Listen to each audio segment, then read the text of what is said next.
Ladies and gentlemen, welcome to Woodburn Accountants and Advisors China webinar series on tapping into China's trade opportunity through traditional, retail, and e-trade.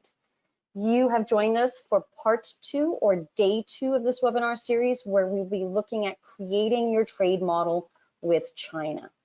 This is going to be a very detailed session today because I will be going through all of the models that exist without having a structure in China, with having a structure in China, and how you can develop your structures in phases from a point of view of distribution, retail, and e-trade. Again, this is only part 2. Yesterday, we were reflecting on how to protect your brand in China and going through all the intricacies through that. If you missed that session, there were some very useful tips that hopefully Kevin and Alan will go into detail tomorrow about as well, particularly if you're trading in goods, protecting your brand also through the customs offices so nothing gets blocked. So, I just want to highlight that. If you missed yesterday's session, the recording is up on the YouTube channel. You may want to listen in on that. And don't forget, we've got these other 2 sessions on tomorrow and on Thursday, really delving into China customs clearance procedures, warehousing options in China, which are critical no matter if you're simply transacting with China from your head office or actually having an entity in China and going through that yourself. So let's start a little bit with the intro. Are you trading with China from your headquarters? Are you doing domestic transactions? Are you doing cross-border transactions? Are you selling into China? Are you producing in China? Are you looking to sell and produce in China? Basically, these are all the questions we're going to be answering in today's session about how you can formulate your trade models to encompass all of these things. So let's get cracking on today's session. So I see a lot of new names, people who didn't come to yesterday's session. That's not a problem, but I would love to get to know you. So if you haven't interacted with me previously, then please let me know who you are, because these webinars are geared to actually 3 groups of people that I've created. I've created these names myself. So the first are the newbies to China. This is basically those of you that have found an opportunity, are evaluating an opportunity, want to seek more information about what type of opportunity would exist in China, and you're really trying to gain a certain level of education on how you can create your business models based on risk, commitment, resources, and obviously on protection. The next group are the startups in China. So this is usually companies that have been established in China for one to 3 years, 1 to 5 years. Now, the majority of these types of companies, and I was one of these back in the day, your focus is on your core business, which is developing clients, obtaining customers, fixing sourcing and merchandising issues. It's never on administration and compliance and optimization, ultimately. So, I have always these groups of people that come join in to get more aware of what they need to do from an administration, compliance, and structural optimization aspect. And then I've got the experienced China hands. Now, if you've joined my previous webinars and you're familiar with the China roadmap method, education is a key superpower to have when you're going into China. You want to continue your education. I've been doing business there for 16 years, and I continue my education regularly by joining webinars, seminars, reading articles, getting myself updated on a lot of things. So I do know that there's a lot of experienced China hands on here who are just trying to get fresh ideas and perspectives and potentially tips on how to improve their businesses. So I just want to ask you all very kindly, go into your chat box and just tell me, who are you? Are you a newbie? Are you a startup? Are you an experienced China hand? There's already a few people that have listed themselves out here. There's Laura, who's a newbie, Linda, who is, I would define maybe as a newbie startup.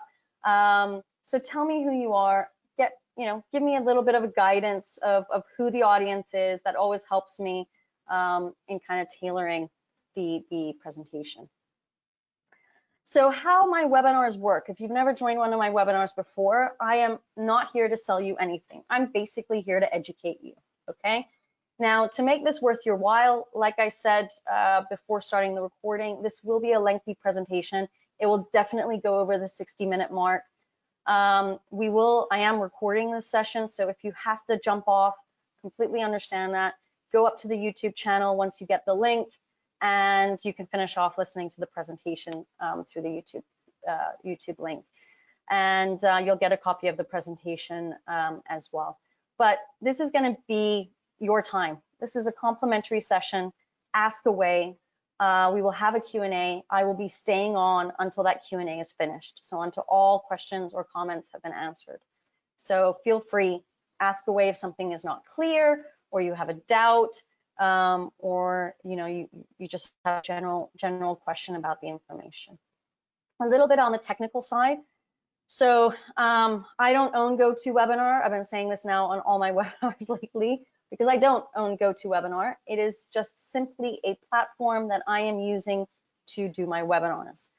I cannot control from your end if the internet goes out, if you have instability, if you can't hear something. I can't help you on that side, okay? I'm going to do my best from my end to make sure everything is stable so that the recording gets up and loaded and everyone can utilize that later. There are people, because they're working from home, that don't have the necessary bandwidth to stay on GoToWebinar. I apologize for that. There's nothing that I can do on that. So if you do get kicked out or you do have technical difficulties, again, I apologize up front. As I'm speaking, there's nothing that I can do to help you, but do know that the presentation will be there on YouTube, and you'll get a copy of the PPT as well. All right, so let's get cracking because there's a lot of content. So I've made the agenda page really short because I've actually split out this presentation into 4 parts. Part 1 will be doing business in China without an on-the-ground structure. Part 2 will be looking at creating a distribution structure in China. And part 3 will be looking at marketing and formulating your retail and e-commerce strategy, okay? And I will be referencing also case studies throughout this presentation. And last but not least, we'll be looking at developing an action plan of what you can do. Okay, so who am I? Again, I'm not using my camera because of people's bandwidth issues. So here is a picture of me, so you have an idea of what I look like. Kind of put a picture to the voice. My name is Christina Kohler-Coluccia. I'm the head of business advisory at Woodburn Accountants and Advisors. I've been 16 years in Shanghai. I'm originally born and raised in Hong Kong. And my expertise has been solely on, my work career and expertise has been solely in the Chinese market, dealing specifically with corporate services and compliance. I've worked with over 500 companies on their market entry, on their implementation, and then most importantly, their growth and their acceleration to growth in the Chinese market. And I'm also a creator of the China Roadmap Method, which is basically a method that I've created to put people on the right path in developing their China business. And it involves quite a few steps, which I will be linking back to at the end of today's presentation to give you kind of an outline of how all of this meshes together within the China Roadmap Method. But if you're interested to learn more about the China Roadmap Method, I am doing a webinar, which will take place on July 7th at 10:30 a.m. Central European Time, 9:30 a.m. British Standard Time, 4:30 p.m. Shanghai time, going through the 3 major milestones and the 9 superpowers. If you are interested in registering for that, again, you'll get a copy of the presentation, so you'll be able to click on the link. But if you want to learn more about it, let me know, and I can give you those details. Okay, so I'm going to start off, because this was very recent, with data. So I don't know if you guys were aware, but on the 18th of June, so this was last Thursday, we had the 618 in China. Now, what is the 618 in China? Okay, so in addition to the Double 11, I don't know if you guys have heard of that, but the 11th of November The 618 is basically another large shopping festival in China, generating huge sales around the 18th of June. And usually it starts off with campaigns 1 month earlier. Okay. And it's one of the major battles for China's e-commerce platforms like JD, Taobao, Tmall, etc. Okay, so 618 refers to the date, June 18th, and signals basically the largest mid-year shopping festival. The next shopping festival will be the 11th of November, which is the Valentine's Day in China. Okay. So usually the 18th of June festival, the 618 festival, starts late May with pre-sale campaigns and promotions that start early June until late June, okay? And all major e-commerce platforms and retailers, they launch their campaigns during this period, okay? So I wanted to give you a bit of stats because, well, this happened last Thursday. So what are the stats? Well, the stats are basically, and I'm using JD.com info because I could go through every e-commerce platform, but then that would just be a webinar in itself. But in the 18-day period from 1st of June to 18th of June, JD.com earned a staggering 201.5 billion renminbi compared to 159.2 billion renminbi a year ago. And what's very interesting from the JD.com stats is that 80% of the transactions occurred with new customers since 2018. And half of those customers were from tier 2, tier 3, and tier 4 cities. Okay, so interesting stats. Let's continue a little bit with those stats. On June 1st, sales of food categories in JD Super were 3 times compared to the previous year. Sales of baby and maternal categories increased by 100%. Sales of pants-type sanitary pads in the individual care category increased by 12 times. Dental patches by 19 times. These are very random stats, guys, but it gives you an idea of what's going on. But I think the next slide will be the most impactful.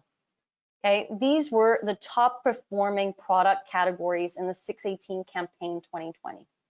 Okay, so again, you guys are all going to get a copy of these things, but you can see the variety, everything from cosmetics to healthcare products, pet care, food and beverage, right? We're talking about all types of consumer products, okay?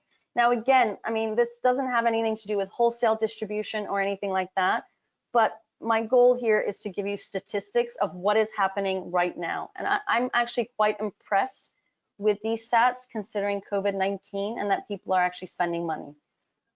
So now just imagine if things progress hopefully smoothly and the second wave kind of ends after the summer. You know, it started in Beijing already. The 11/11 campaign will probably be huge.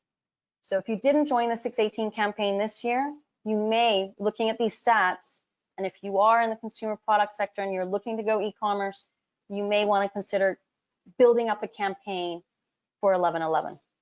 All right. So let's talk a little bit about structuring now. So now we're going to get really into the nitty-gritty, right? I'm happy these data stats came out so I could do this presentation to just give you an idea of the volume that is potentially there, right? If you do the right moves going into the market. So let's face it, and there's going to be a variety of you on here that have different resources, different commitment levels. You've also got different risk levels that you can take. So most of you that are probably very new to the market, you're not at a point right now where you can think about setting up an entity. You want to be able to test the market without putting any form of investment capital or very limited investment capital into China. So the first part would be then developing a structure where you don't have an entity on the ground. But what does this mean? It means that you will need help somewhere on the ground. You will need an intermediary of some sort to help you to transact. Okay, and I'm going to explain why. So generally speaking, when companies want to develop a form of structure in China, there are two things that they will probably need. One, they will need to have employees. Now, when I say employees, there are different types of this. It could be a sales agent, it could be a distributor, it could be a licensee, it could be an employee that actually works fully 100% for you. There are different ways of doing it, okay? And I will go through those details as well later on. But you will need an individual on the ground who promotes your business and helps you sell and formulate these transactions. I don't want to say it's impossible to do it from your home jurisdiction, but you're not going to get the resonance and feedback if you're doing it from your home jurisdiction and you have no one on the ground in China to help you process that. Okay, you just simply won't. You're too far away. So the key thing to remember is that when you hire people in China, if they're mainland Chinese individuals and they're residing in mainland China, they have to pay personal income tax. There are social insurance obligations. If you hire foreigners in China, probably you've heard things through COVID-19, you need a work permit, you need a residence visa, and then you also need to pay personal income tax and social insurance, okay? If you don't have an entity in China, then you have to utilize an intermediary company to legally employ those individuals. Freelance agreements are honestly not the way to go because, first of all, they're considered very gray in China, and the employee that is on that freelance agreement, goodness me, I hope first of all there is a freelance agreement, because if it's just email communication, that doesn't do anything for you, it's even worse. But basically the employee in China would have leverage over you for dealing with that type of employment. I don't want to say, yeah, basically illegally, okay? So if you are thinking of hiring someone, you do need to have an intermediary on the ground, and whether that be, you know, a distributor or a sales agency or a licensing company or a PO firm, etc. Okay, but you will need people on the ground to help you promote your business. The second thing that you will probably need is a fapiao. Now, for those of you that are very new to the Chinese market, you're probably wondering what on earth is a fapiao. Well, a fapiao is an official invoice that is actually purchased from the tax bureau and is utilized to deduct your VAT, your value-added taxes. In this slide, you can see a photo of that VAT fapiao. So if you are trading, then you will need an intermediary to issue these types of fapiaos, whether that's an import-export agent, a distributor, sales agent, again, whomever. If you are providing services on the ground, then you would need an invoicing agent to issue those types of invoices as well. Okay, so for me, I always think if you're looking to go into the Chinese market and distribute and sell, then really these are two components that are quite critical to developing your business. Okay, and if you're not going to have a structure on the ground, you got to outsource that to somebody to be able to function properly. So let's look at 6 options that you have in terms of transacting in China without a structure on the ground that is owned by you. Okay, so the first one is direct sales. This basically means that you are selling directly from your head office into China. Okay, so that means you have e-commerce as a solution, either through your own website or mobile app. Okay, that means you would have a .cn website. Okay, and you would need to utilize CEO efforts to localize that site and make sure it's functioning. Okay, having an e-commerce site in China requires you to have an ICP license, which can only be applied for by an entity that is registered in China. So you're going to have to give some form of control away to somebody, an entity or an individual who is based in China, to have that ICP license so you can have that website.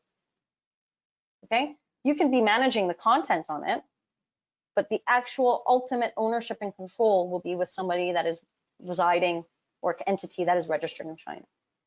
Then you've got the digital sales platforms, so Tmall, Taobao, JD.com, et cetera, hundreds of thousands of them, right?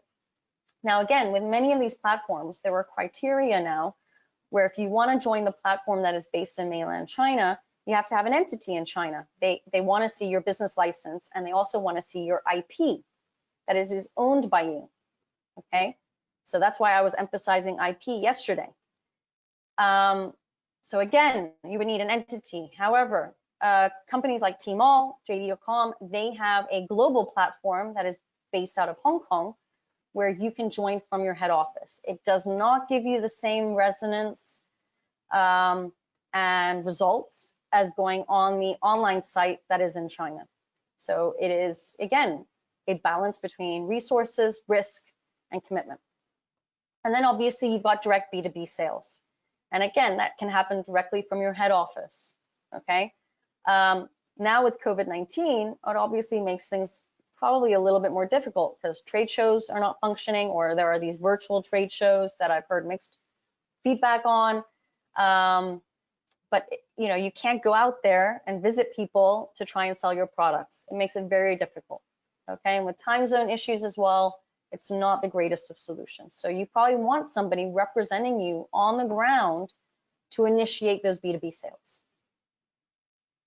So direct sales, you can do it. Nobody's stopping you from doing it. It might be a great phase one option, but don't expect wow results, okay? Because you're not physically doing things on the ground. The next option is utilizing a sales representative, okay? And this is a great way to start developing an international presence in China, to work basically with a business that is an expert in your industry, and they're based on the ground in China, okay? Now, the idea behind sales representatives and agents is obviously that they can help you open doors for you, especially if you are an unknown brand in China. Now, one of the things that I always recommend clients to do is to make sure you know how unknown you really are in terms of a brand, okay? And there are obviously marketing agencies that can help you to do brand awareness research studies to know at what level your brand is known in the market. And I think it's a very important first step to know then how much effort you have to do to build up your brand in the market. And then how much effort does your sales rep or agent have to do?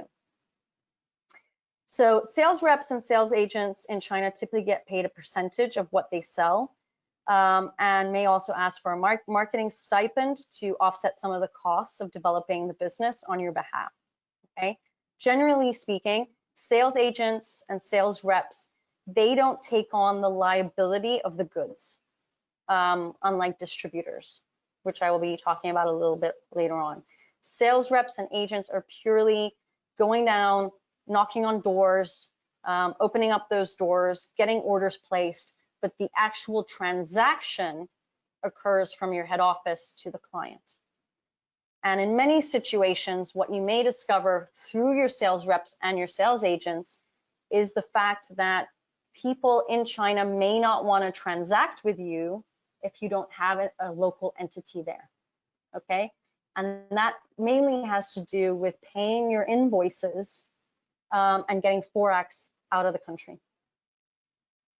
If you are using sales reps and sales agents, one thing that I would always recommend clients to do, because again, it's just a way of building your business and thinking about phase two, is can these sales reps that you are communicating with, hopefully on a daily basis, are they loyal to you enough that potentially you could take that individual and bring them into phase two, which is potentially setting up your own company and them working for you?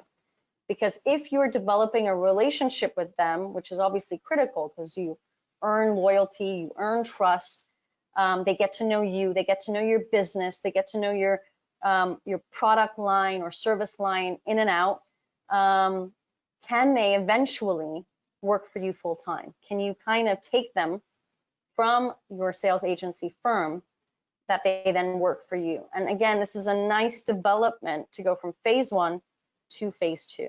Okay, so definitely think about that as a tip to see if that can help you go into the next level. So you can, it's rude to say cut out the sales agent, but ultimately to cut out the sales agent and cut out that commission that is being paid to them.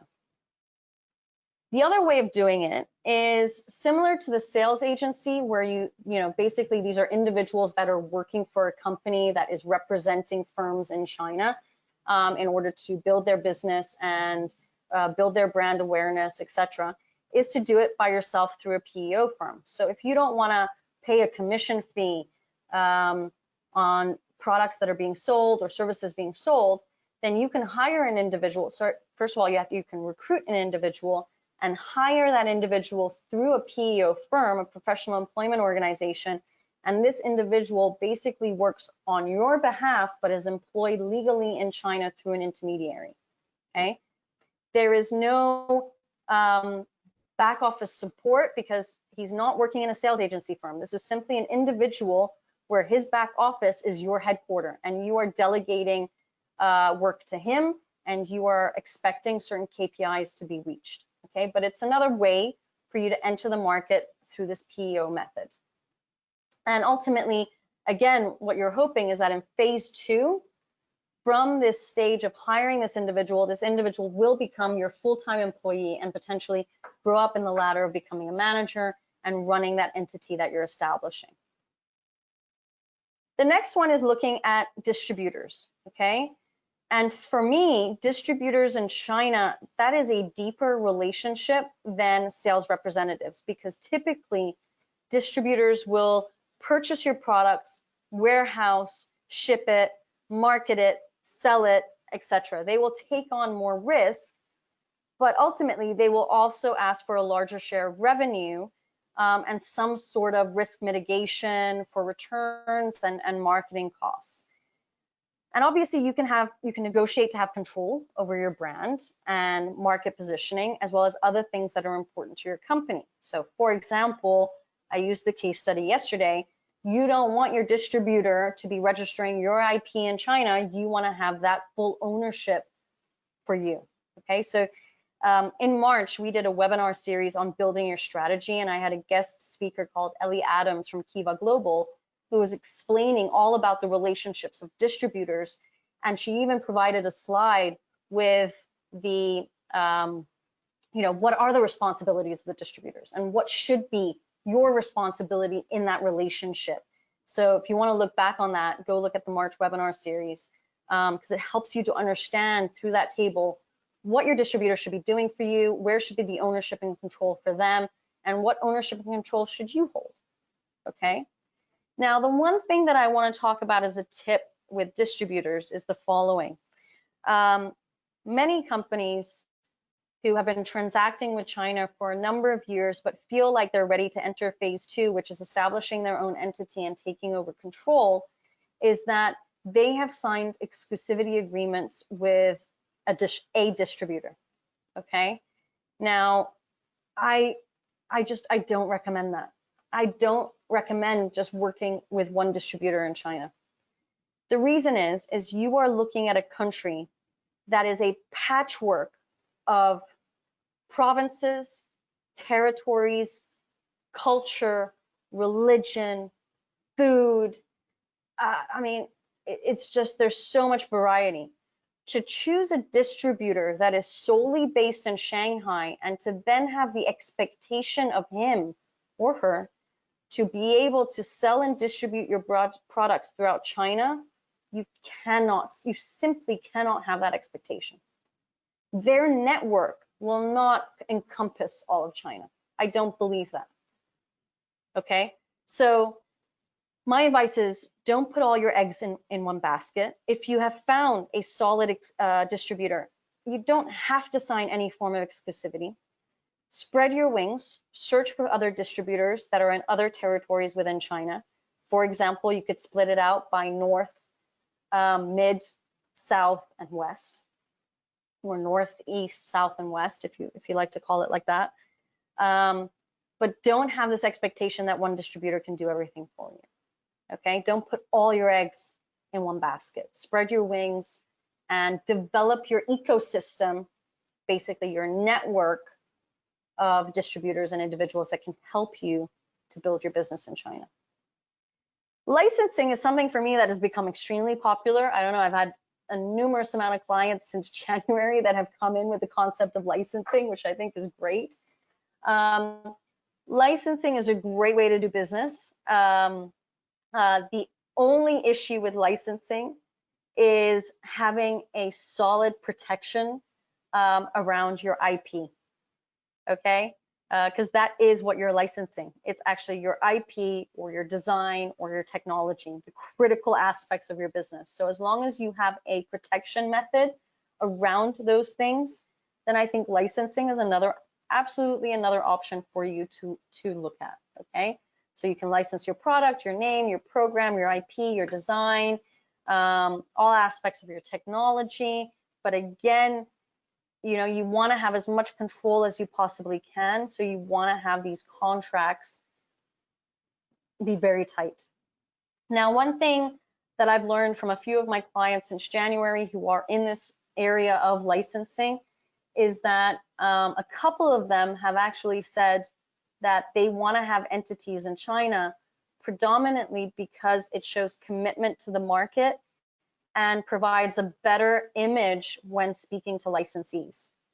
So I've had 2 clients now set up entities in China this year doing nothing. These entities are actually doing nothing. It's a cost for them, but it is helping them to get meetings. It is helping them to negotiate. It is helping them to have a certain level of control with the licensees. So definitely evaluate that when you're thinking of this type of model and doing it from your home jurisdiction. And last but not least, it's franchising. So I had one person yesterday on yesterday's program, a webinar, sorry, who is actually franchising in China. So that's absolutely another form that you can do. Basically, it allows you to buy into an existing and successful business model, and you're franchising your brand and your recipes and your marketing and your operations. Again, the issue is having control. You know, there are cultural aspects that you might not be aware of when people start taking your marketing and taking your operations. So initially, you do want to have a certain sense of what's going on the market to make sure things are going to things are following your expectations, right? And are following the image of your brand, and it's not becoming inferior. So there is a lot of training that's involved with the franchisees. Don't underestimate that, and do remember that you're basically giving away a lot of control. So the training aspect will be vital for your business. Now, I'm going to go a little bit into partners, because all of these 6 options require you to have help, whether that's through an individual or through an organization, to transact locally in China. And many people, they don't do a proper due diligence. And I'm talking about like a real background check on these companies or these individuals, okay? If this is your level of commitment where you don't want to set up an entity and do things on your own and you want to utilize an intermediary, you have to do a proper due diligence on these partners, okay? Before you start having contracts with them or contracting with them. Now, I've got a couple of people on this webinar that I know a little bit their histories. I honestly don't care if you've known the individual or if you've known the company for 10, 15, or 20 years, and you've been working with them for that period of time. I don't care, okay? You might even consider these people your friends. You might have introduced them to family members. That is fine. We're talking now about something that's personal, not business, all right? No matter the relationship you've developed over 10, 15 years, what does it hurt you to do a proper due diligence on them and their company? What does it do? All right? I want you guys to focus on protection. You want to protect your company and you want to protect your business, okay? So please do these due diligences. Scams are popular. There's always a lack of transparency, and that can be everything stemming from cultural issues to language barriers. There will be a lack of transparency because of those 2 factors alone, okay? So make sure you do your due diligence and you know who you're collaborating with. You know facts, okay? You've got a due diligence report done on these individuals and these companies. You know their history. Now, there's some very easy things that you can do without actually contracting a due diligence firm to do a due diligence that you can do by yourself. So when you are discussing with certain partners, first of all, ask for their business license, ask for their tax certificates, ask for their IP registrations, ask for their lease agreements, financial documents. Now, some of them might come back to you and say very simply, no, it's confidential, we can't provide it. Business license, anybody can get it from the Ministry of Commerce. You can do your own background check, go to the website of the Ministry of Commerce. Okay, it's all in Chinese. You put in the Chinese name of the company. If you've got the address, even better, and you can actually get the business license and the information that's on it yourself. But it's always better to get it from your partner, okay? So there should be no excuse for your partner to be giving that to you because it's free and open information. Tax certificates, IP registrations, okay, that might be a little bit more confidential. Financial documents, absolutely. But if you are interested to know what their financial background is, then do a due diligence on them and understand what that is, okay? But at a minimum, from your own desk and your own email, you can ask for these things and see if they give them to you. If they don't, well, for me, that would be a bit of a red flag. Why don't they want to give you your business license? And that might take you to the next step where you do a proper due diligence on them. Things that you can do by yourself. General online search. Use google.com, use bing.com. Bing.com is the Chinese search engine, google.com is the English. Type it in. If you've got the Chinese name, type it into Bing, see what pops up. Call the general fixed line several times, several hours of the day. Who picks up? Does someone pick up? Is the phone operational? Check if your contacts are actually working there. Are they authorized representatives of that company? Okay. Talk to third parties. So ask for references. Okay. Talk to customers, suppliers, competitors, government associations, media. Again, ask for references. Check the address. So now this is a little bit difficult for you to do because you can't travel to China, but you may want to ask somebody to go actually check the address. Are they located there? Is the address the real address? Obtain an AIC file. This is what I was talking about getting the business license content from the Ministry of Commerce. Check the company CHOP, the business license. Check, bank account. Does the bank account information match the company name information? Or will you find that it's an individual person's bank account? And why doesn't it match? Red flag right there. And obviously check the financial reports if you have the ability to do that. You can do that through your own due diligence. And if the company provides it to you, great. If they don't, I understand that, but that's where you might want to do your due diligence. Signs of suspicion for me are, it's all too good to be true. That should be a gut instinct for you to say, why is this so smooth? Why is this going so smooth, so quick?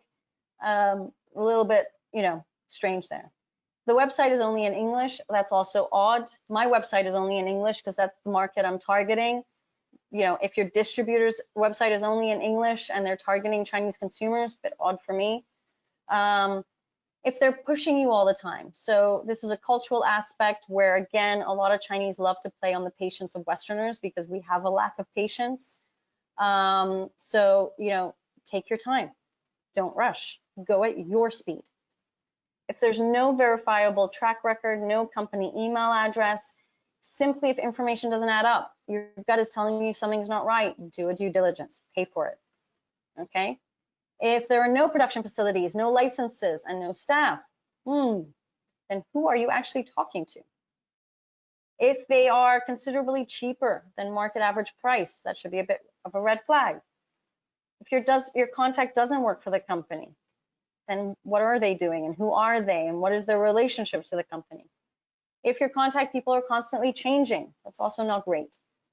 Okay, and if they were requesting for upfront fees, big no-no. You have negotiation power. You can say, no, I only pay a certain amount up front and then we'll see what happens. Okay, negotiate. Now, when you're working with partners and you've developed great relationships with many, which I just want to add here, many people have great relationships with their distributors. Okay, and I'm going to highlight that on a couple of case studies today.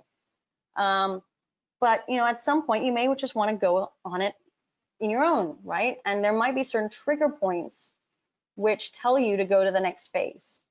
Okay, so some of these trigger points I've highlighted here, there are so many others, but these are some of the ones that trigger my clients. So one would be the volume of business that's been achieved through the partners, the value of the business.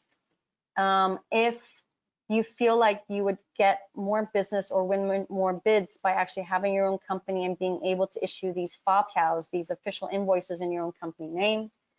If you feel like the customer service that is occurring with your partners isn't great and you can do it much better and you need to have your own team of people, then you got to have a local representation. If you are being asked to stock inventory, if you need to increase your brand image, if you need office space, if you need to have a showroom, and what is being offered by your partners isn't great, if you need to start marketing locally, or you want to have full control over the marketing and PR and supervise those initiatives, then these are all things that will kind of trigger you to say, okay, we've got to go it on our own. So advantages of incorporating an entity, backing off from that slide, basically that it shows commitment to the market, increases your brand image, you have the ability to hire people under your own company. And I think that's critical because, it's great to have this intermediary phase. So I have a lot of clients that are still in this phase where their distributors have hired people on their behalf because they want to take certain control over. Again, look at that presentation from Ellie. It's great to know what, distributors should be doing and what your own team should be doing and whether you need to have that team locally there. The ability to issue the FOBCAs, basically providing you a structure to manage, control, and grow your business. I think most critically around that is your bank account, right? Getting funds directly. It's the ability to own specific licenses, like the ICP license to have your own website and operate that as an e-commerce platform. And then obviously having control over all the marketing platforms as well. All right, so that's having no structure on the ground. If you guys have questions on that, add them into the questions section of the control panel. I'll get to that during the Q&A. The next part that we're going to be looking at is creating a distribution structure on the ground, okay? And there are so many different ways of creating this structure that I've actually, this is not a real client. This is a case study of numerous clients that I have. And I've just put this together to show you what could be your phased journey as you grow. Okay, and I'm going to show you how things were done historically, because I'm sure there's some China experienced hands on here, and what things look like today. Okay, so I'm going to use this as, like I said, as a case study. So we've got a family business founded in the UK in 1970. They've specialized in premium healthcare products with a very strong brand identity. Customers based in the UK, EU, North America, and the trend now is starting that customers in China are inquiring to purchase their products. 70% of the production in the UK, 30% of the production is outsourced to China. Right now, they have a head office in the UK, and they have a Hong Kong company, which is managing the Asian operations, which is predominantly managing the 30% of the production that is outsourced to the Chinese. Okay, this is historically what many companies have done, is that they've established Hong Kong companies to actually control, manage the merchandising, the quality control inspections, the production, the timing, the quality of Chinese manufacturers. Okay, so the strategy of the company is to basically sell their products in Asia. They have a progressive expansion strategy for Greater China, but they also want to go into the APAC region. Okay, and they've developed a scenario planning for their strategy in terms of how they think they might develop over time. So like I said, the first step right now is that they have the headquarters in the UK, and they've got a Hong Kong subsidiary, which is right now managing that 30% production. But if they want to sell into China, okay, they have two options. They can use distributors or import agents, and then They outsource everything to them and sell to the Chinese consumers. So it's all the options that I highlighted with having no structure on the ground in China. And I want to emphasize here, Hong Kong is not China, okay? Not the same legal system, not the same customs system. It is a separate territory compared to mainland China. So you have that option of utilizing that Hong Kong company to facilitate the sales function.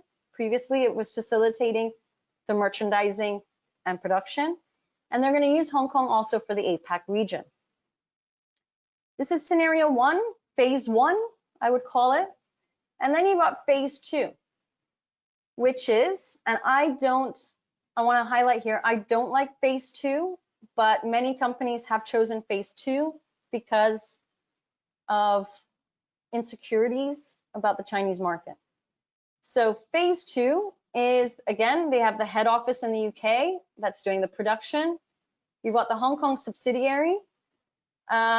And then you've got a representative office in China now that is doing one of two things: quality control. So you've got actually people on the ground that are doing the quality control. So you're saving money in terms of travel costs, but you're also got people in that RO who are building up the brand awareness, starting marketing, and maintaining the relationship with the distributors, okay?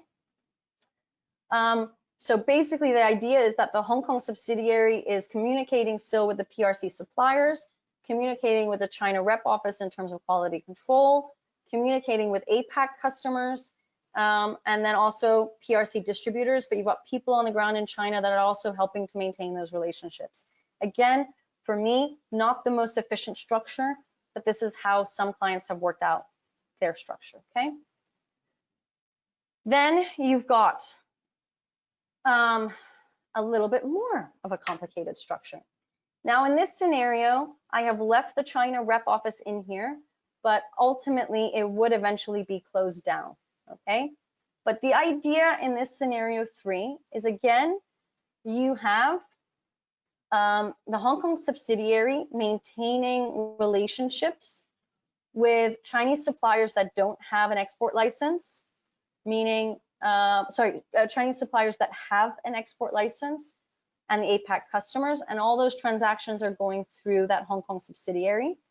And then you set up a limited company in China, helping you to facilitate trade with Chinese suppliers that don't have export licenses and with Chinese customers. So you ultimately are taking out the Chinese distributor, and your own entity takes full control over that transaction.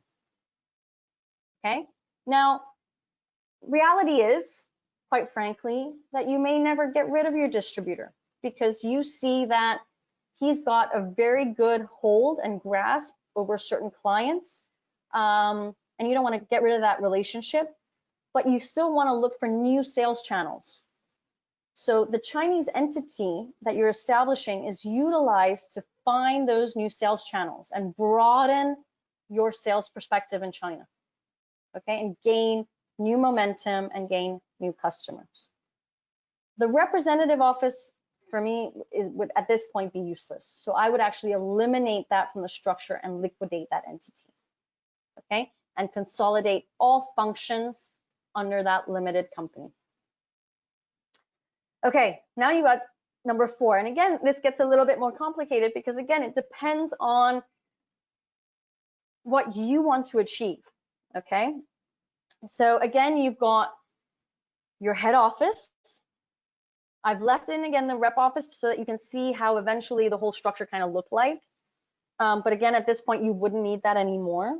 You've got the Hong Kong subsidiary, which is basically, there was no space on this diagram to add that in, but the Hong Kong subsidiary is mainly handling APAC related transactions. You still have your China limited company, right, that is handling certain functions. But if you are looking now for Chinese investors, which many, many companies are looking to do, then you may need to set up a joint venture in China. Alternatively, you can do that in Hong Kong. Again, many ways of structuring this. You can set up the joint venture in China, and you have to define with the Chinese investor what do they want to invest in? Is it the e-commerce and retail functions? How is that all going to be organized? Don't eliminate your limited company in China, because you may still want to retain certain control over your organization or sales channels that the Chinese investor will not be involved in. As an example, your distributor could become one of your Chinese investors. Okay, and you're now moving into a new function, which is, for example, e-commerce and retail. Now, again, it's very, very difficult to outline all the various structures that can be developed, but what I kind of want this to show with these 4 scenarios is that you're building up your Asian structure, because China will not be the sole territory. It may be right now, but eventually, the rest of APAC will get involved. So, you will be developing eventually a structure in Asia that gets a little bit more complicated, particularly if you're looking for other forms of investment, okay? And I haven't even highlighted here if you want to go into production yourself, which some clients do. They want to have their own manufacturing facility, again, to retain control and quality, et cetera, et cetera.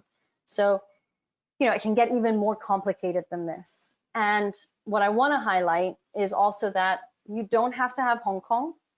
I have a lot of clients now that go direct into China without Hong Kong. There is no plus or minus. It depends on how you want to build up your structure and where your short and long-term goals are. Hong Kong can come also at a later stage. Doesn't have to be the first thing that you do. Historically, it always was, but it doesn't have to be like that today. You can go into China directly with a joint venture versus having your own limited company. Again, so many ways of structuring it. It really comes down to what is your status at the moment? Who are you speaking to right now? Do you need financing or not, or can you go it alone? Okay, and that will all depend on how you build up and structure your business. I hope this made sense. I know creating these diagrams always gets a bit complicated, but I thought that was the best way to show it in the limited time that I have. All right, so the next part 3, we're halfway there, guys. Part 3 is looking at developing a marketing strategy and formulating also a retail and e-commerce strategy, okay? The previous structures, so apart from this one, is really more, you're looking at wholesale, okay? And then you're adding this retail and e-commerce at the end through this joint venture and these Chinese investors. Okay, but now we're going to look at a little bit formulating retail and e-commerce. So the question that I have for you is basically, how effective is it developing a China marketing, retail, and e-commerce strategy from home versus in China? And there's no right or wrong answer, but it is important to understand what choices you have in order to build and develop the appropriate strategy for your business. A lot of the marketing can be done from your home office, from your home jurisdiction, because you can outsource. A lot of the e-commerce can also be outsourced. Retail is a little bit difficult to outsource because you would need an entity in China to set up for that retail shop, okay? So again, you could outsource that to your distributor as a strategy, but you've got to know what you want to do from your home jurisdiction. So what do you want to do and keep in-house, and what would you actually like to outsource? So again, I'm going to highlight very quickly your options on this. Okay, a lot of options here. You can have a company in your home jurisdiction and doing it alone. You use a distributor, a sales agent, a licensee to do all of those functions for you. You can outsource the marketing to a marketing and branding agency. You can hire an individual from your home jurisdiction to move to China, be employed through a PEO organization, and they do the functions. You can hire an individual that is mainland Chinese that is hired through a PEO organization. And then you can set up entities. You can have a rep office, you can have a WOFE, which is really more service oriented. You can have a foreign invested commercial enterprise, which is more trade related. You can have an individual from China set up their own company and you utilize that entity to trade with, or you can set up a joint venture, okay? A lot of options here, and I'm running out of time. Again, this will be distributed to you guys, but look through these options very clearly. And again, remember the key thing. What do you want to keep in-house and have control over? And what do you want to outsource? Okay, if you don't want to have an entity on the ground. If you have an entity on the ground, you're keeping full control over everything. Okay, so I want to utilize this case study. So I have a client out of the UK actually that is in the leather accessories sector. They entered China about 6 to 7 years ago via a distributor. They were very lucky with this distributor because it was actually an American based in China for a number of years, spoke fluent Chinese, and he was helping a number of brands entering the Chinese market. Everything was going so smoothly. The business started growing. The distributor actually hired an individual to work solely for that brand in terms of marketing and market development. The client had even a say on who, like during that recruitment process. It was a great relationship, very transparent, wonderful relationship. Initially, it started as a wholesale business. Eventually, it went into retail where the distributor actually opened up a retail shop for the client to sell only their brand, and then opened up on 3 to 4 different e-commerce platforms to sell online. The client registered their own trademark, so they had full control over their trademark. Basically, the distributor handled all marketing initiatives. They handled the retail store and the e-commerce stores. Suddenly in 2018, this American distributor decided to retire. And he basically informed all of his clients that they had an option to either change to another distributor or go out on their own. So my client had to really sit down and weigh out the options, okay? And I think it had gotten a period for them after 6 to 7 years where they said, you know what, I would love to be able to cut out that commission from the distributor and go it on my own. So they actually created their own entity in China. They set up their own new retail store, and they took over all the e-commerce stores on the platforms and have now since progressed. They even took over the staff member that was working solely on their behalf. This is a true success story, in my opinion, of how a company has developed. And I think, quite frankly, the client was very lucky to be working with a great distributor that really provided a lot of transparency. And I know that this is not always the case, but I do know that the client did everything in their power to have as much transparency as possible, whether that was going along with trade shows, making 4 to 5 visits a year to the distributor, bringing the distributor over to look at the factory. There was just this constant development of relationship, but also proactivity, right? They were being proactive with the distributor, and that, you know, it's a two-way street in that regard. So it is a great success story, and that's how they developed their China business in stages, right? Distributor first, wholesale, retail, e-commerce, and then they decided to take everything out and do it on their own. So when you're thinking about your structures and when you're thinking about how you want to develop the structures and the phases that you want to go in, because I truly believe that when you develop your strategy, you shouldn't just be thinking about the first phase, the short-term vision. You should be really thinking about the next 5-10 years, right? You want to be able to develop a structure where there's a certain level of liability. There is a lot of flexibility to be able to adapt and change the structure. And you have a structure in place that is really marketable to customers that are either companies or consumers, okay? You want to have those 3 aspects as a checkpoint when you're building up your structure.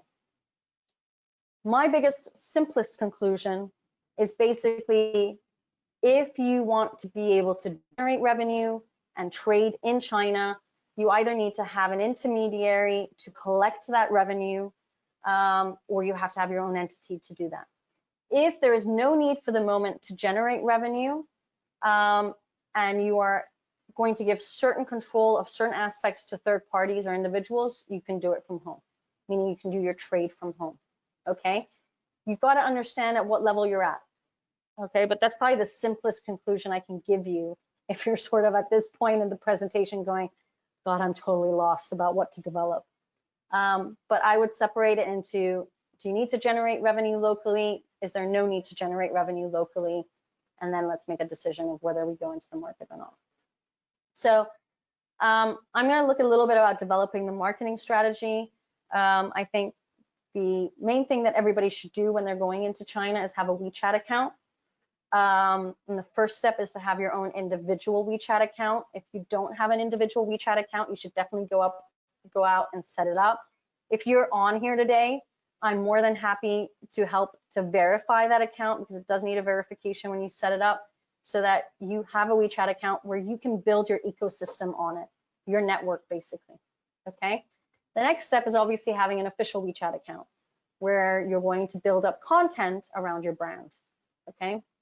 And WeChat for me is the biggest one because it's one that I use, but obviously you've got Weibo and you've got so many other platforms where you can build up content about your products or your services as well. So you do need to evaluate what is the right marketing platform for you to build content to the right audience that you're trying to attract, okay? And with all of these platforms, so I'm using WeChat as an example here, there are many different ways of setting up an account. One is within your overseas company, one is through a third party, or one is through your Chinese entity, okay? So you've got to know the regulations of each of these platforms to know what options you have. For WeChat, these are the three options, okay? And you can do either one of those depending on your control, your resources, your time, your effort, etc. The other, and this was asked a lot yesterday, about your domain name, okay? Now, domain name, trademark registration, company setup, these are three very different applications, and they have nothing to do one with the other, okay?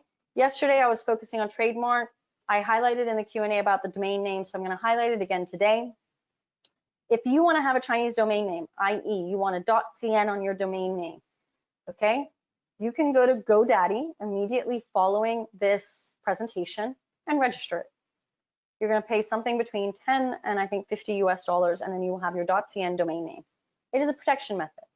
Now, the only dilemma that I was highlighting yesterday is that because these three processes are very different from each other and are not done with each other, if you have, and this is where it gets complicated, if you've set up a domain name and with a name, right? So I'm going to say XYZ .cn, and you want to register XYZ at the trademark office in the classes and subclasses, but it no longer is available. And then you want to set up a company where also XYZ is no longer available. You'll only have the domain name with XYZ. You want to make sure that all that name that you're registering in all three categories kind of matches, and it's very difficult to do that, okay? Because again, the three processes are very separate one from the other. So keep that in mind. You may be registering a lot of .cns right now, but the cost is so little. So I want you to please keep that in mind. Again, what do you have to do? Go to GoDaddy.com and register your .cn domain name. You can do it right now. And think about what you want to register. The other thing you have to think about is websites outside of China or inside of China. If you have a website outside of China, no issues whatsoever. You just have to market that website to Chinese people and Chinese companies. You're not going to get as much resonance from it. And don't forget that if people open that site in China, there might be a firewall issue or slowness and dormancy. So keep that in mind. Obviously, the best is having the website inside of China. However, if you have a .cn website, and depending where you're trying to be based, you may have to have an ICP license or an ICP filing. An ICP license is basically a license if you're trying to have your own e-commerce site. ICP filing is basically if your site is purely a showroom, where you're not physically selling anything via that site. There's no payment solution on that site. So in Shanghai, for example, the ICP filing is not always required. If you have this showroom site, ICP license is required if you're trying to do e-commerce. So keep that in mind. Quite easy to set up. You need to have an entity though to do it. And I have had a lot of clients in the past utilize intermediaries to do it on their behalf. Again, not great outcomes once they've wanted to have control because they had their own entity. Then you got to look at requirements working with e-commerce platforms, okay? And here I'm going to use Tmall as an example. Again, JD.com also has it, and a couple of other e-commerce platforms have it as well. This is based on your commitment, your resources, and how you want to approach the Chinese market. You have Tmall.com, that's the left-hand column. You've got Tmall Global, that is the right-hand column. Tmall.com is based in China for mainland Chinese. Tmall Global is based outside of China, directed to Chinese consumers. You can see the criteria at the bottom. If you want to go on Tmall.com, you need to have a legal entity in China, you need to have a corporate bank account in China, you need your trademark registered in China. If you want to work with Tmall Global, everything can be outside of China. So there's less commitment, there's less risk. But what will be the actual result? Probably not as a wow effect as you would expect if it was in China. Okay, so very simple comparison, but I do want you to be aware that you have these options. So in China, you've got e-commerce platforms that are hypermarkets, e-commerce platforms that are specialty sites, and e-commerce platforms that are for flash sales, okay? I've given a very small list here, okay? Just so you're aware of what it looks like to go on online malls, hypermarkets, marketplaces, and flash sale websites. But what I want to highlight from this, and again, this has been highlighted through Ellie's webinar in March, is that you've got to do your research and know what platforms are good for you, okay? And then you got to know how much do they cost. Okay, so I want you to look at the third item at the bottom, which is the entry cost. Look at those entry cost amounts. Okay, look at the deposits alone. So you may find that you can't afford to go on Tmall. You may find you can't afford to go on JD. All right, so it is very important to know, you know, you have to do your research on what is the right e-commerce platform, and that can come through e-commerce experts who do, again, a study on brand awareness. Where are the consumers? And if you know where your consumers are, where are they shopping? You have to talk to the experts on this. Don't make the assumption that you will know where to go, okay? So part 4, what is your action plan? Okay, the action plan should be the China roadmap. That's what I'm trying to promote to you guys. Get on this roadmap, all right? And you don't need me to do this. You can put yourself on it yourself, okay? I want you to continue to educate yourself through a variety of different avenues, whether it's through chambers of commerce, China-related associations, you know, my own competitors' webinars. Learn as much as you can about the Chinese market and what options you have. Do research. Having data at your fingertips is critical to know what your strategy should be. Do your brand awareness. Do your customer segmentation. Do product testing with focus groups. Do competitor benchmarking studies and price benchmarking studies. Without this data at your fingertips, quite frankly, how can you build a strategy? Okay, you've got to invest as a first step into this research. Okay, and then continue that research as well throughout your China journey, so that you are able to get your strategy, put pen to paper with a business plan and a budget, so that you know exactly what your action plan is going to be in China.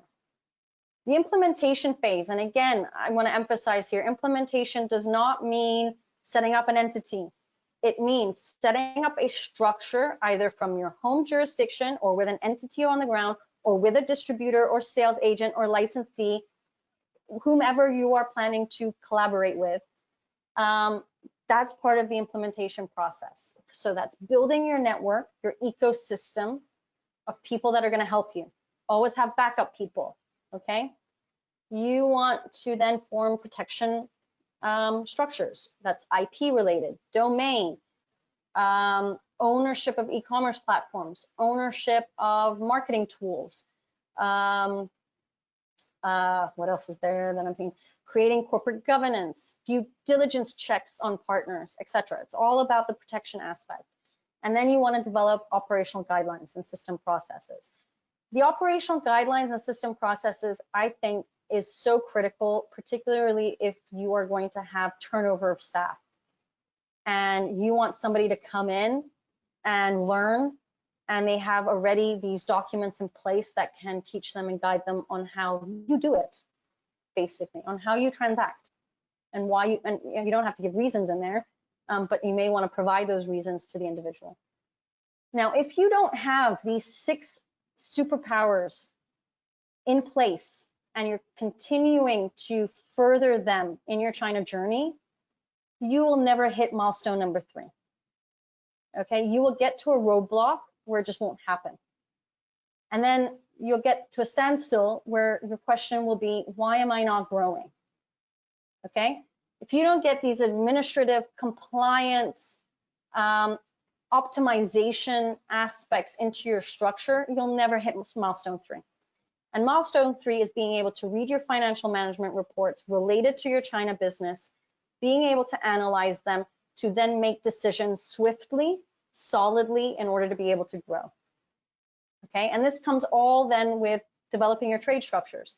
If you don't do the research on what is the right structure for you and the phases you're going to develop it in, and you don't put it into your strategy plan or business plan, how are you going to proceed? You're going to get lost, right? So you want to get these things in place right from the get-go. I'm trying to promote you to get these things in place from the get-go so you eliminate many of the obstacles that companies like myself experienced back in the day in 2000, 2002, where I didn't have this. I had nobody telling me to do this. I winged it, okay? I was winging it day by day. Okay, I managed, but I could have grown so much faster. And I want to emphasize that to all of you. Don't wing it, okay? You don't have to wing it. You can actually create proper things and create phases in your mind and brainstorm properly about what should be your strategy for China.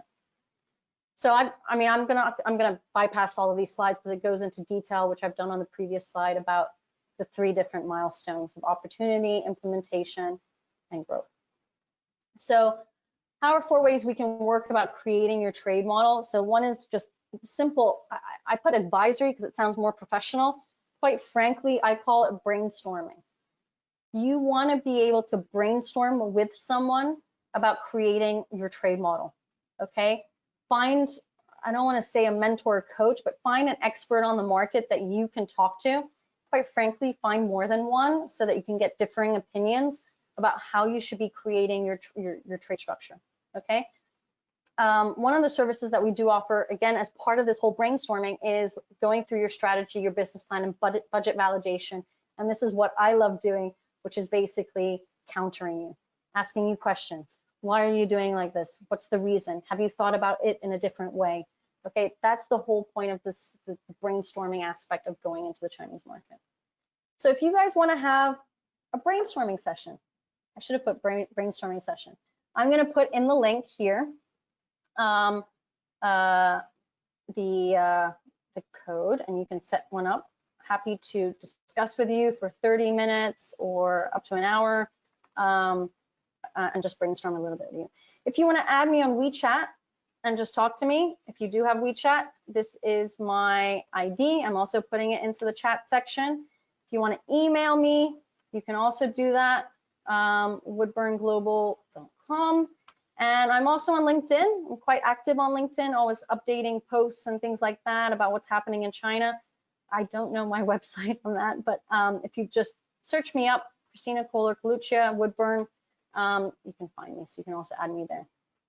All right, so let's start with a Q&A. And again, apologies for running out of time. I'm seeing people are exiting, but let's go and start talking about these questions.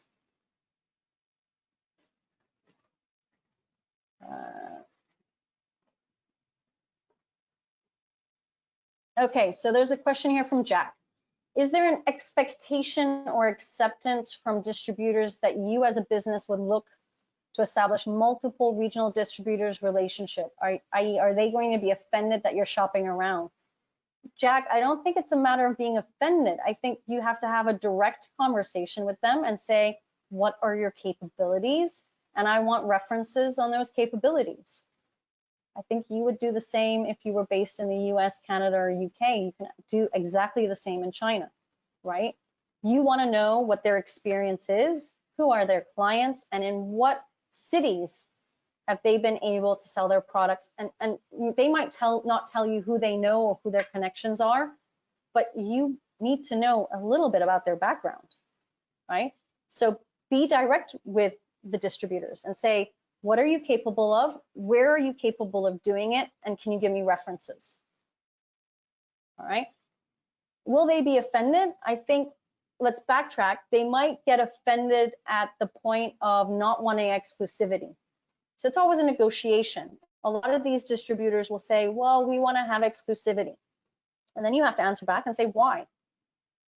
I want to be able to expand my network. And for where you're capable of, I want to expand to where you're not capable of. You might find distributors that are only capable of distributing a certain line of product. You might find distributors that can only distribute to a certain region in China. So you may want to then explore other opportunities. So it's important to have very direct conversations with them.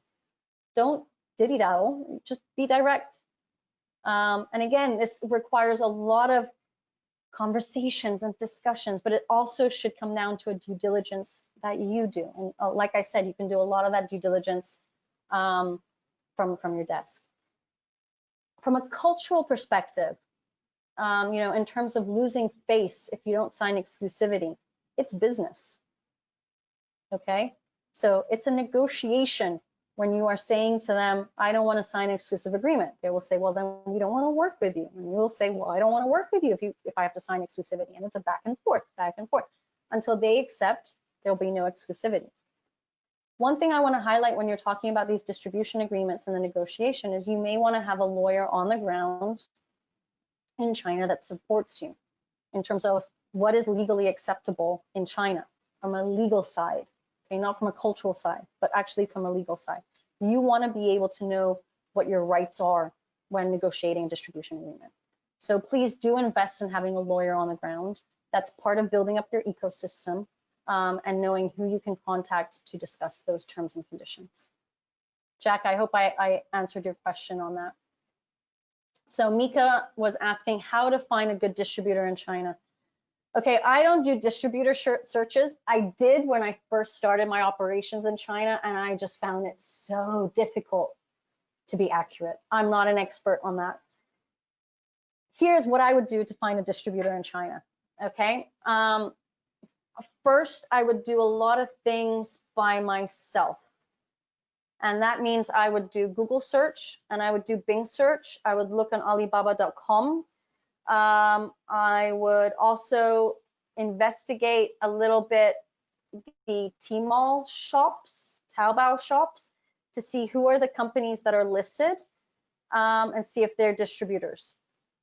I would join trade shows, which I know now are not easy to do, but once the world opens up again, I would attend trade shows both in your home jurisdiction as well as in China, and look at who's exhibiting and talk to everyone, building your ecosystem, and then develop those relationships. Worst case scenario, and again, this is why I stopped doing distributor searches, because I can go and get you a list.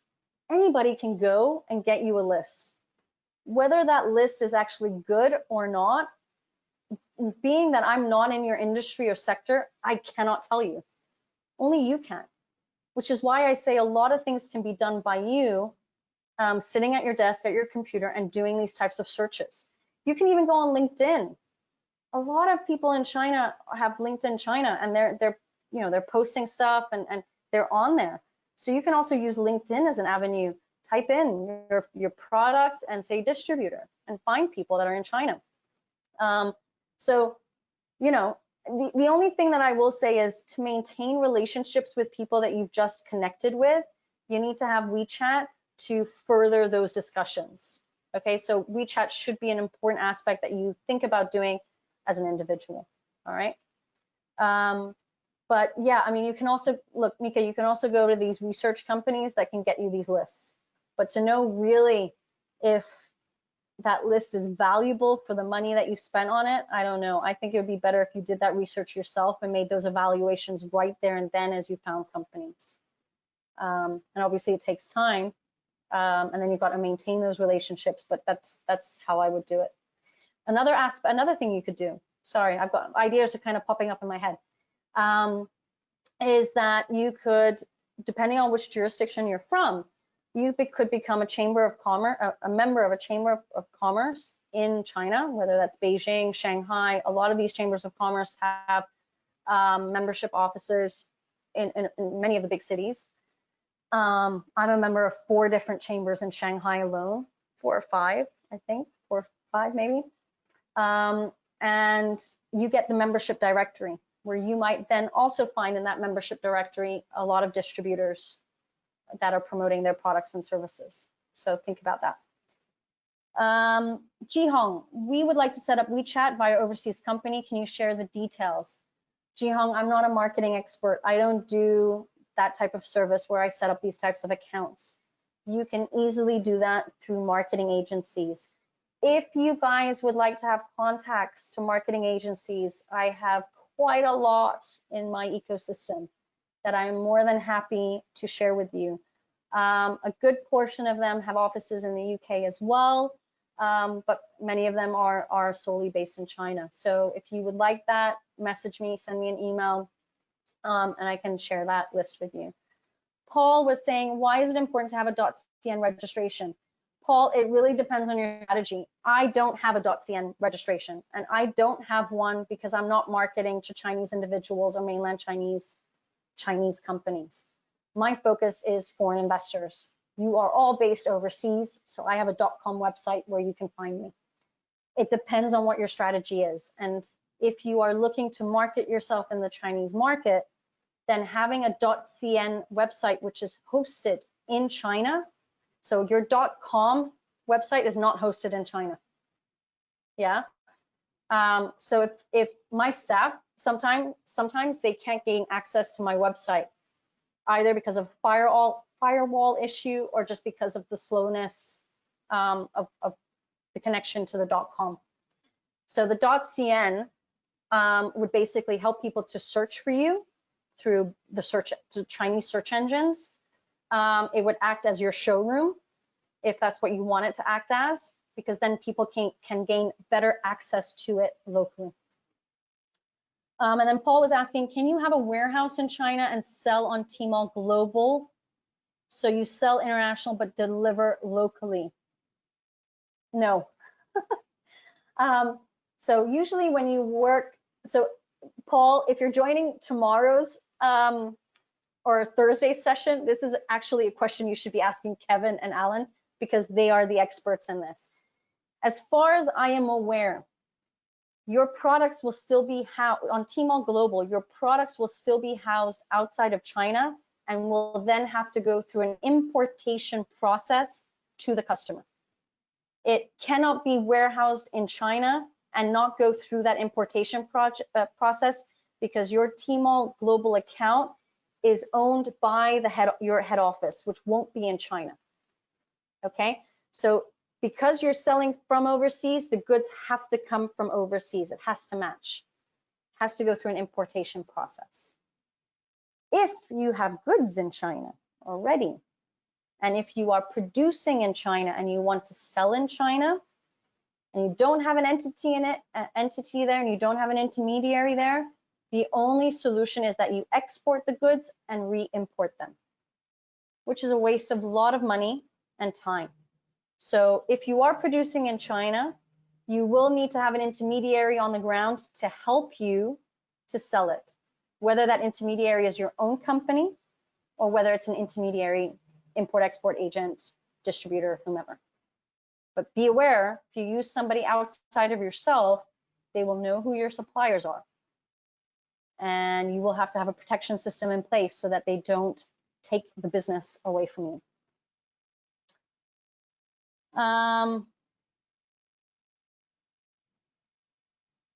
Let me see what else is popping up. All right, Mustafa, you were asking about a webinar on the service sector alone, because you're more in the service arena. Absolutely, I can definitely think about doing that, but it'll probably be for the second half of the year. Today's was really about trade and tapping into, or this whole webinar series is really about tapping into the trade opportunities. But yes, I will definitely think about setting up a webinar series on the service sector. Thank you for bringing that up. All right, that's all the questions that have come in. Again, I'm really sorry for keeping you guys. I told you it was going to be a long session. Like I said, if you want to set up a meeting with me, have a brainstorming session, the links are all in the chat box. Don't forget, 2 more sessions, Wednesday and Thursday, about customs clearance and warehousing, okay? Bring on your questions. There were some of them here I think you should definitely ask tomorrow. Quiz them on it. I will be the moderator for the next 2 sessions, and then Kevin and Alan will be presenting. And I hope we have a really good interactive Q&A as well. So do come along. If you haven't signed up for those 2, woodburnglobal.com/events to register. Thank you all so much for staying on and for listening in. I know a lot of people had to sign off, and I apologize for that. But I look forward again to seeing you in the next 2 sessions. If you have any questions, let me know. Thanks and goodbye.